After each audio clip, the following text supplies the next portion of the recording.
Welcome to American Christian or Christian American. This is episode 48. And this episode, it is important to have seen episode 47 before you've seen this. Because some of the things I'm going to talk about, I'm comparing to that before. So I would encourage you strongly to watch that episode first so you don't think I've completely lost it, and then watch this episode here. So, what I'm going to be talking about today, we're going to be talking about all to the possible American political system. Why am I doing this?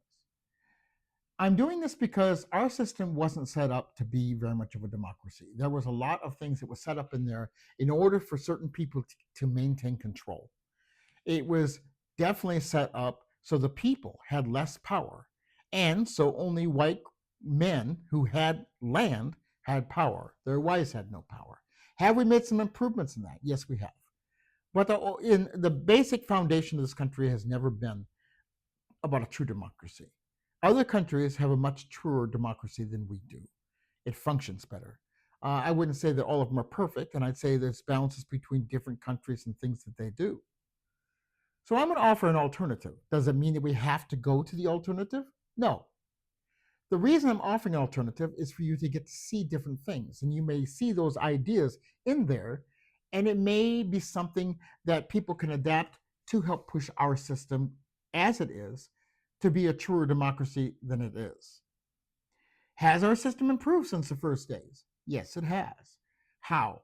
It is because the Constitution did allow, even though the Constitution was written for white folk only, and I've argued that many times, you cannot tell me that it was written for black people when they were 2/3 of a person. You cannot tell me it was written for Native Americans when they were systematically having their land stolen and being slaughtered. So they weren't part of that created equal.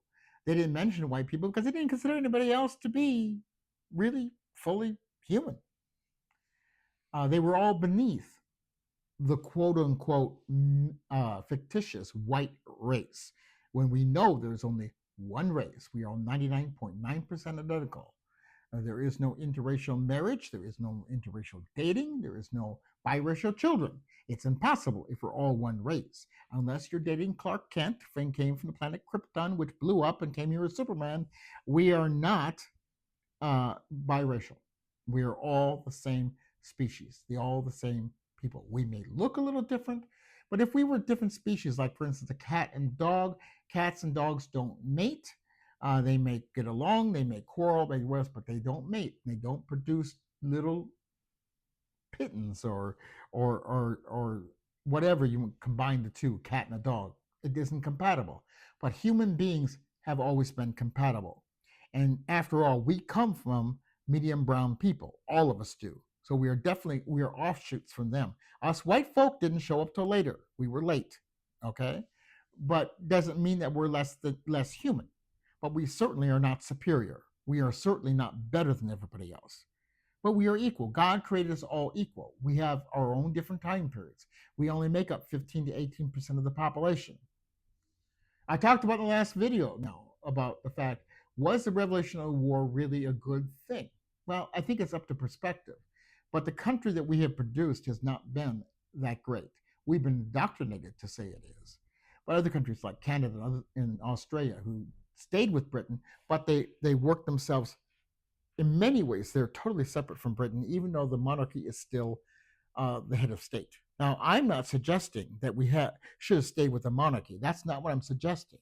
I'm suggesting what we did after the Revolutionary War is not very much encouragement if you know true facts. Okay, so if we went to an alternate style of government, what would I say would be a good choice? I would say that we would have a better government if we had what most democracies have around the world, and that is a parliamentary system. But let me describe my version of a parliamentary system. It doesn't, because each parliamentary system may be a little bit different. First of all, I would go with one house, just parliament. There would be no upper house. Many parliamentary systems, they have an upper house, but they don't have a lot of influence. And sometimes, like Britain, theirs are appointed. Canada is also appointed by the prime minister. There may be places where it's elected, I don't know. But I would say one house. The difference is I would go with 800 members of that house. So each so there can be more of a breakdown of people being represented, meaning that one particular representative would not have to represent as many people, and maybe people's voices could be heard better. I would also say you're worried about the fact of is the majority being represented. I would say that more than half of the 800 people were required to pass legislation. Let's just put a number out there. 420 seats were required to pass legislation. There wouldn't be a president the way we know it. There would be a prime minister. However, in every parliamentary system, the head of state is not the same as the head of government. In our presidential system, the president is both the head of state and the head of government. In a parliamentary system, say Britain, the head of government is the prime minister, the head of state is the crown. Now, other countries like Iceland, for example, and others, they don't have a monarchy. So their head of state is a president. The president, for the most part, is a figurehead. It doesn't do a lot of things. I would suggest a president in this country with a parliamentary system would be kind of a figurehead, but have certain limited powers. Okay, so now let's first of all talk about the advantages of the parliamentary system with a prime minister. A parliamentary system, every area would get a certain amount of representatives. And they would be called MPs, ministers of parliament. And you could call them something else if you wanted to. I mean, if you're designing your own parliamentary system, but I'm just going to go with what they're normally called. All right. So now you have ministers of parliament, MPs, and they're elected by the local people. Whichever party controls parliament, their party leader becomes prime minister. Or it doesn't have to be a majority government, it could be a minority government. I mean, they don't have enough to have that 420, the way I'm saying, but they have 400, but they have the most seats out of all the parties. In a parliamentary system, smaller parties can work really well. So you could have more than a two-party system. You might have two larger parties that, for the most part, are the two parties that take control. But if a large party doesn't get a majority, they can form an agreement, or called a coalition government, with a small party. So here's where a small party, say a party that has 25 seats, and the largest party has only 403 seats, and you need 420. So they go and meet with this party leader and they talk, listen, can we form a minority government or coalition government? We will work on some of the things that you're interested in, and you will support us in our agenda. So this way, the smaller party is having a bigger influence, but it's assisting the larger party. So this way, this larger party that is maybe in complete opposition to the other larger party doesn't have to really go that way, but they still have to work with another party. This encourages multiple parties to even exist. Now, the prime minister is a member of parliament in most situations. So I would say it should always be a member of parliament. And that means they have to run in their own local constituency and have to win in their local constituency. The prime minister is the party leader who is chosen by the party, not by the people, which is, could be looked at as bad, but you're getting better representation by the people from your area. Now, how long does parliament run? You can set it for 4 or 5 years. I would suggest a 4-year term. But we are locked into a presidential system that requires us to go every 4 years or every 2 years for the House and the Senate. And the Senate, which is divided 2 years, every 2 years for a 6-year term. And so the Senate doesn't change that much. And this allows for things to stay the same. It makes it harder to make progress.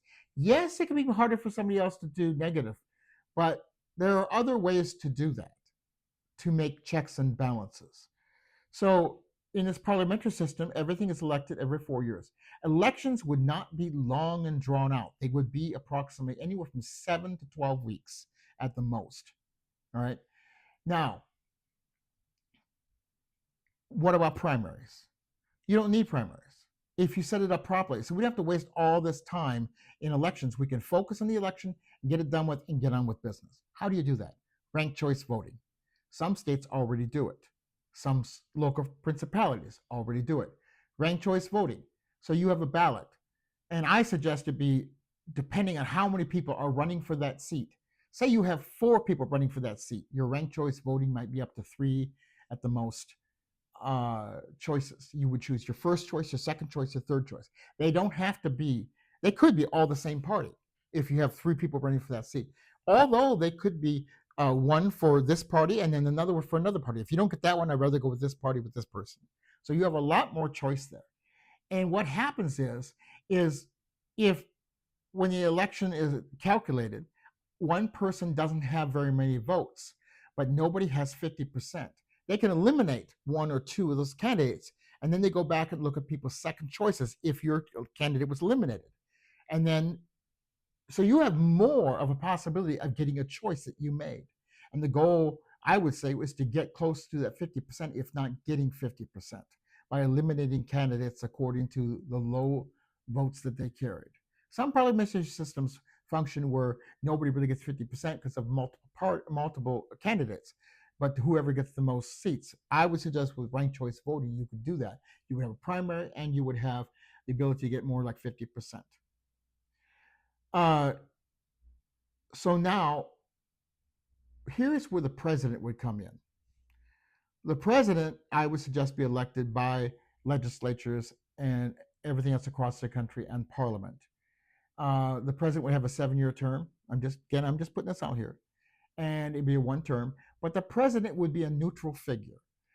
The goal is to pick somebody who hasn't put out there a lot of their own political ideas, who's kept fairly quiet about it, maybe talked with their friends and family, but they don't get out there and broadcast their political views as much as possible, because their job is not to side with any government. Their job would be to sign bills and law to represent the country in unity.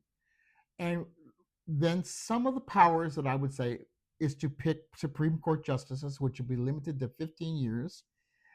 It would be confirmed by Parliament, to pardon people, but again, there could be alternatives that they have to follow certain procedures and certain reasons why to pardon. The Supreme Court would back that up. They would also dissolve Parliament upon the Prime Minister's request, meaning when the Parliament is dissolved, they can no longer make any political decisions. The Prime Minister will go into emergency powers, meaning they can react according to anything that happens to the country, but they go into election cycle. They do the election cycle. Whatever happens, chooses the next government. But how can the president give us more options and control these checks and balances? In addition, the courts would still have the same power, maybe greater power, to sue the government if they're doing something that is unconstitutional.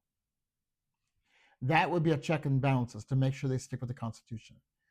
Another way the president can do it for 2 things. Let's say there's a document of information out there or a bill out there, and it's causing a lot of people out there to be upset about the bill.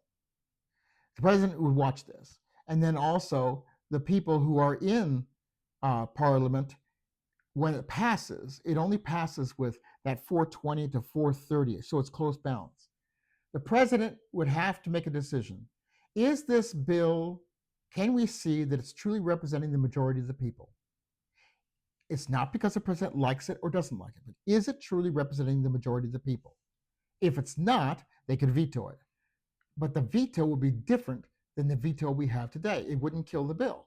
It would turn the bill into a referendum, and the people would vote on it and decide if that bill was to pass or not. That's called direct democracy. While I don't support direct democracy in everything, there are going to be negatives to that. I do think there's times that direct democracy will work. Let the people decide about that decision. Now, if a majority of people in Parliament vote for the bill, then it's probably the representation of the people. So we'll leave it alone. Another thing is, you get a government in there that's not doing what the people want. The people are upset, like they've been upset with President Trump. They're protesting left and right. There could be a process where a opposition party, I mean the one that's not in charge, could petition the president to put up a actual petition that the people would sign to dissolve Parliament. What would be the requirements? There would have to be more than half of the electorate what is the electorate? In my view, the electorate is the amount of people that voted in the last parliamentary election. If it's 140 million people, then you need approximately 71 million people to call for a new election. If that happens, the president dissolves parliament and it forces an election. You don't have to wait for the 4 years. So a new timetable would start all over again. This gives us ability to change things when necessary, but doesn't make it so easy that the government is unstable. There has to be certain things that would be followed in order to do it.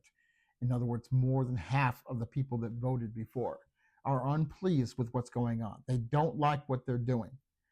This would give the people more power. It would actually make a democracy. People say, what about those underrepresented states, those small states? One of the solutions I would say is that if you have 800 people, you take the first 252 seats. Every state would get 5 seats to start with. And that would be good for the first 4 million people in population. 2 of those seats would go to the District of Columbia.